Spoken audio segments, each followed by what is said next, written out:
দর্শক আমন্ত্রণ ব্যবসা বাণিজ্য আর অর্থনীতির সবশেষ খবর নিয়ে নিউজ 24 নিয়মিত আয়োজন পূবালী ব্যাংক পিএলসি বিজনেস টাইমে আপনাদের সাথে আছি আমি সোহাগ বক্স। দেখছিলেন শিরোনামগুলো, এবার বিস্তারিত।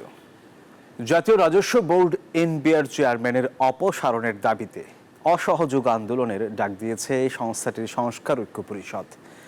মঙ্গলবার অর্থ উপদেষ্টার সাথে বৈঠক নিয়ে ক্ষুব্ধ প্রতিক্রিয়া জানিয়েছেন আন্দোলনকারীরা। বুধবার আগারগাঁওয়ে এনবিআর ভবনে অবস্থান কর্মসূচি থেকে এসব কর্মসূচি ঘোষণা করে তারা। আমরা বলছি আন্দোলন থেকে সরে আসেন। তারা কি বলুক না বলুক আমার আসে যায় না।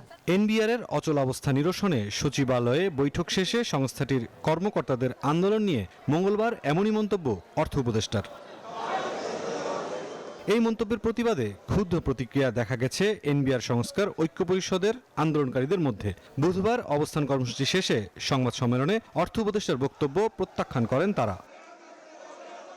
রাজস্ব সংস্কার পরামর্শ কমিটির সদস্যগণ স্পষ্টভাবে বলেন যে তাদের অন্তর্বর্তীকালীন প্রতিবেদনে যেভাবে সংস্কারের রূপরেখা তুলে ধরা হয়েছে তা জারিকৃত অধ্যাদেশে প্রতিফলিত হয়নি। আন্তর্জাতিক উত্তম চর্চার সঙ্গে সামঞ্জস্য রেখে পূর্ণাঙ্গ, টেকসই ও কার্যকরভাবে সংস্কার করা হোক। আন্দোলনকারীদের পূর্বের 3 দাবির সাথে নতুন করে যোগ হয়েছে সংস্থাটির চেয়ারম্যানকে অপসারণের দাবিও। পাশাপাশি প্রধান উপদেষ্টাকে স্মারকলিপি অসহযোগ সহ ঘোষিত হয়েছে 3 দিনের কর্মসূচি। আজ 21শে মে 2025 খ্রিস্টাব্দ প্রেস ব্রিফিং এর পর থেকে এনবিআর এর চেয়ারম্যান মহোদয়ের সাথে লাগাতার অসহযোগ কর্মসূচি 24শে মে এবং 25শে মে এই 2 দিন কাস্টমস হাউস ও অ্যাসিস্ট্যান্স স্টেশন সমূহে সকাল 9টা থেকে বিকাল 5টা পর্যন্ত কর্মবিরতি চলবে। গেল 12 মে এনবিআর বিলুপ্ত করে রাজস্ব নীতি ও রাজস্ব ব্যবস্থাপনা নামে 2টি আলাদা বিভাগ গঠনের অধ্যাদেশ জারি করে সরকার। এরপর থেকেই এই সিদ্ধান্ত বাতিলের দাবিতে কর্মবিরতি পালন করছে এনবিআর এর কর্মকর্তা কর্মচারীরা। মুরসালিন হক জুনায়েদ, নিউজ 24, ঢাকা। শ্রমিকের পাওনা শোধ না করলে মালিকদের জেলে যেতে হবে, এমন হুঁশিয়ারি দিয়েছেন শ্রম ও কর্মসংস্থান উপদেষ্টা ডক্টর এম শাখাওয়াত হোসেন। বুধবার সচিবালয়ে ঈদ যাত্রা নিয়ে বৈঠক শেষেই কথা জানান তিনি। জানান, গাজীপুরের টিএনজেড, মাহমুদ গার্মেন্টস সহ বেশ কয়েকটি কারখানা মালিকদের সম্পত্তি বিক্রি করে শ্রমিকদের পাওনা পরিশোধের নির্দেশ দেওয়া হয়েছে। সেই সাথে 28 মের মধ্যে বাড়ি বিক্রি করে টিএনজেড শ্রমিকদের পাওনা পরিশোধের সিদ্ধান্ত নেওয়া হয়েছে।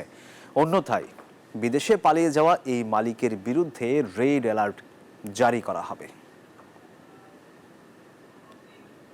28 তারিখের মধ্যে টাকা পয়সা দেবেন, আমাকে না, তাদের শ্রমিকদের টাকা পয়সা করবেন। আর যদি না করেন তাদের জন্য আমার হুলিয়া জারি হতে পারে, ওয়ারেন্ট জারি আছে, they will be arrested. Warrant জারি না যাদের প্রায় সবার নামই হয়েছে, তারা এই এখন এই ব্যবস্থার মধ্যে আছেন। ওয়ারেন্ট যাদের নামে জারি হয়েছে তারা বিদেশে থাকলেও আমি অলরেডি পাঠিয়ে দিয়েছি ওয়ারেন্ট সহ, যে তাদের বিরুদ্ধে রেড অ্যালার্ট জারি করতে। বহু বছরের পুরনো চট্টগ্রাম বন্দরের new mooring container terminal NCT, বে টার্মিনাল সহ বিভিন্ন স্থাপনা বিদেশিদের হাতে ছেড়ে দেওয়ার সিদ্ধান্ত নিয়ে বিতর্ক এখন তুঙ্গে। লাভজনক এনসিটি টার্মিনাল কেন বিদেশিদের হাতে যাচ্ছে তা নিয়ে তীব্র আপত্তি তুলেছেন চট্টগ্রামের ব্যবসায়ী, রাজনীতিবিদ ও বন্দর বিশেষজ্ঞরা। আবু জাবেদের ছবিতে নয়ন বড়ুয়া জয়ের রিপোর্ট। এইভাবে প্রতিবাদ ও সমালোচনার পরও চট্টগ্রাম বন্দরের বিভিন্ন স্থাপনা ও টার্মিনাল বিদেশিদের হাতে তুলে দেওয়ার প্রক্রিয়া এগিয়ে নিচ্ছে বন্দর কর্তৃপক্ষ।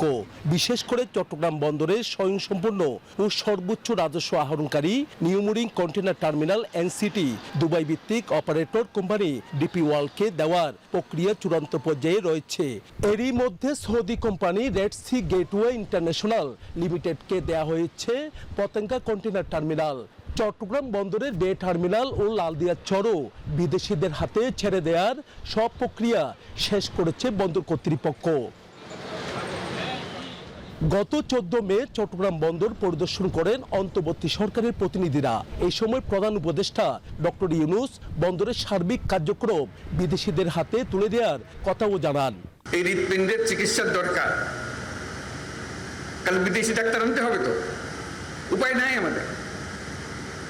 আমাদেরকে সবচেয়ে সেরা চিকিৎসক এটার পেছনে দিতে হবে, যাতে এই হৃৎপিণ্ড বিরাট আকারে আমাদের বানিয়ে দিতে পারে, কোনো রকম সমস্যা যেন আমাদের না হয়।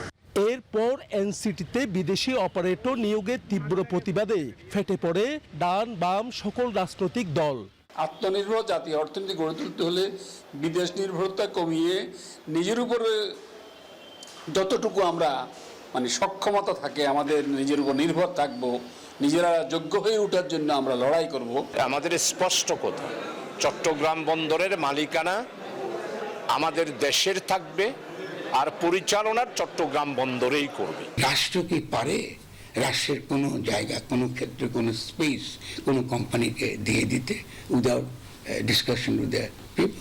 এমন সিদ্ধান্তকে আত্মঘাতী সিদ্ধান্ত বলছেন নগর বিশেষজ্ঞরাও।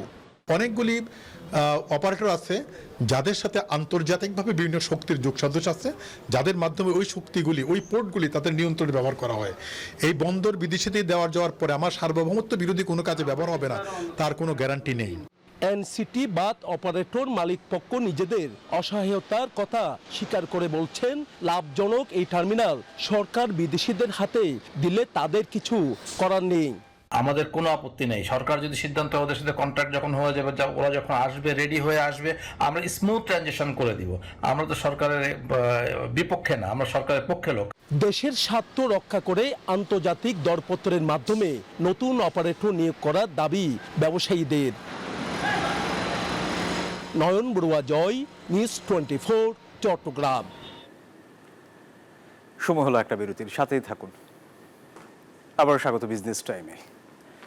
মালয়েশিয়ায় কর্মী পাঠানোর প্রক্রিয়া স্বচ্ছতা নিশ্চিত করা হবে, কোনো অনিয়ম ও বৈষম্যের সুযোগ রাখা হবে না বলে জানিয়েছেন প্রধান উপদেষ্টার আন্তর্জাতিক বিষয়ক বিশেষ দূত লুৎফে সিদ্দিকী। সকালে হোটেল ইন্টারকন্টিনেন্টালে যৌথ ওয়ার্কিং গ্রুপের বৈঠকের উদ্বোধনী অধিবেশন শেষে তিনি এই কথা জানান। এটাতে ওনাদের কোনো দ্বিমত নেই, আমাদের কেউ নেই। এটাকে এখন আমাদেরকে কার্যকর কিভাবে করা যেতে পারে, এইটার কাজ এই 6 দিনের মাথায়, আমাদের আগের মিটিংয়ে 6 দিনের মাথায় ওরা এখন বাংলাদেশে আসছে অফিসিয়ালসদের পর্যায়ে। এটাও এখন 2 দিন ধরে এইটাকে নেগোশিয়েট করবো যে প্র্যাকটিক্যাল লেভেলে এইটাকে কিভাবে আমরা কার্যকর করতে পারি। চামড়ার সঠিক ব্যবস্থাপনার লক্ষ্যে গত বছরের চেয়ে এই বছর কোরবানির পশুর চামড়ার দাম বেশি নির্ধারণ করা হবে বলে জানিয়েছেন বাণিজ্য উপদেষ্টা শেখ বশির উদ্দিন। বুধবার সচিবালয়ে সাংবাদিকদের এই তথ্য জানান তিনি। উপদেষ্টা বলেন, চামড়ার সঠিক ব্যবস্থাপনার লক্ষ্যে গত বছরের চেয়ে এই বছর কোরবানির পশুর চামড়ার দাম বেশি নির্ধারণ করা হবে। তিনি বলেন, চামড়া মজুত কিংবা ব্যবস্থাপনায় কোনোভাবেই যাতে সিন্ডিকেট কাজ করতে না পারে সেজন্য তৎপর সরকার। এই বছর চামড়ার সঠিক ব্যবস্থাপনার লক্ষ্যে এতিমখানা এবং মাদ্রাসায় বিনামূল্যে লবণ সরবরাহ করা হবে।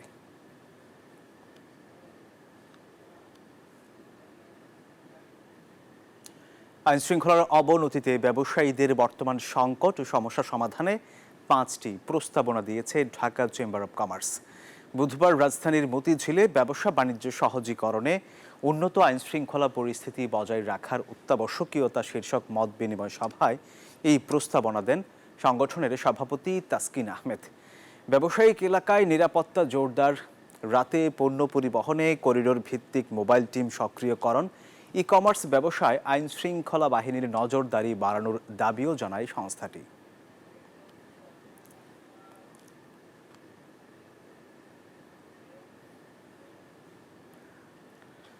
দর্শক, আর এই ছিল বিজনেস টাইমে। ধন্যবাদ সবাইকে।